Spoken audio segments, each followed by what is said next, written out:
السلام علیکم اسٹوڈنٹس، آج کے لیکچر میں ہم کیلشیم کو as a second messenger discuss کریں گے۔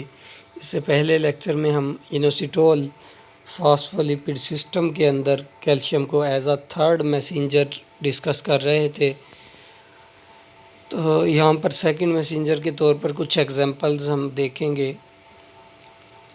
Stimulation of other receptor system lead to an influx of calcium which can act as a second messenger۔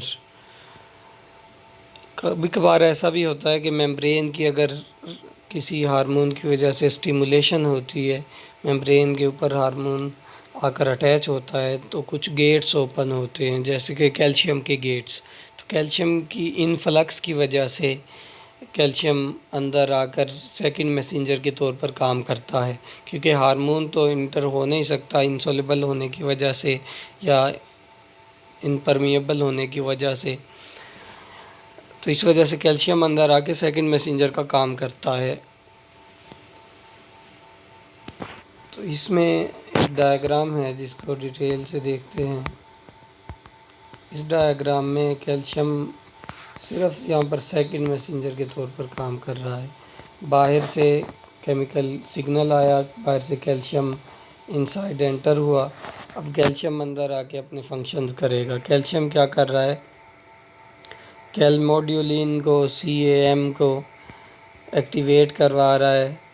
Activation سے کیا کرے گا؟ اس کا انہیبیٹری جو پورشن ہے، اوپر والا سب یونٹ انہیبیٹری ہے جو، وہ ریلیز ہو جائے گا، تو بچ جائے گا یہاں پر calcium kinase, activated calcium kinase, جو کہ آگے ATP یعنی ATP سے فاسفورائلیشن کرے گا کسی اور پروٹین کی، اور پروٹین کو فاسفو پروٹین کی فارم میں یعنی ایکٹیو پروٹین کی فارم میں لے کے آئے گا۔ دوسرا فنکشن کیلشیم کا یہ ہے کہ یہ گوانائلیٹ سائیکلیز انزائم کو بھی ایکٹیویٹ کرواتا ہے، جو کہ GTP کو کنورٹ کر کے سائیکلک GMP میں لے کر آتا ہے۔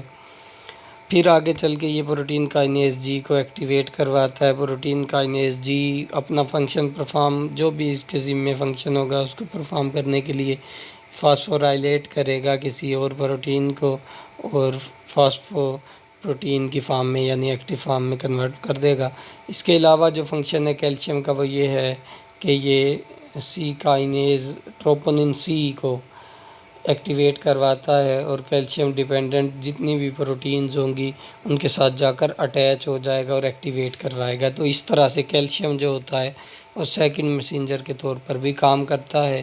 اس سے پہلے ویڈیو لیکچر میں ہم نے تھرڈ میسنجر کے طور پر بھی اسی کیلشیم کو ہی دیکھا تھا۔ اس کے علاوہ کیلشیم کے فنکشنز ڈسکس کرتے ہیں، جو کہ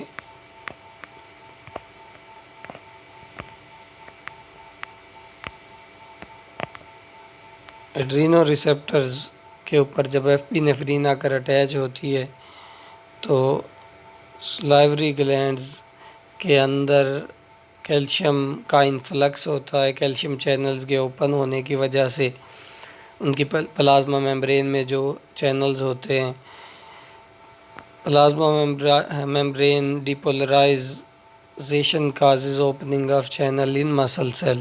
مسل سیل میں ہم جانتے ہیں کہ ایک ٹی ٹیوبیول کا ایک سٹرکچر پڑھا ہوگا آپ نے، تو ٹی ٹیوبیول اس طرح کا ایک سٹرکچر تھا وہاں پر، اور نیورو مسکولر جنکشن تھا، نرو آ کے اپنا جو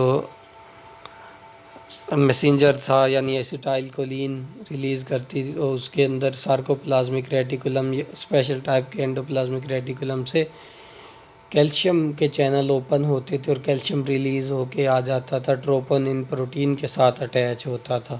تو اب یہاں پر ایسیٹائل کولین تو انٹر ہو نہیں سکتا مسل میں، اس کی جگہ پر اندر فنکشن پرفارم کر رہا ہے کیلشیم۔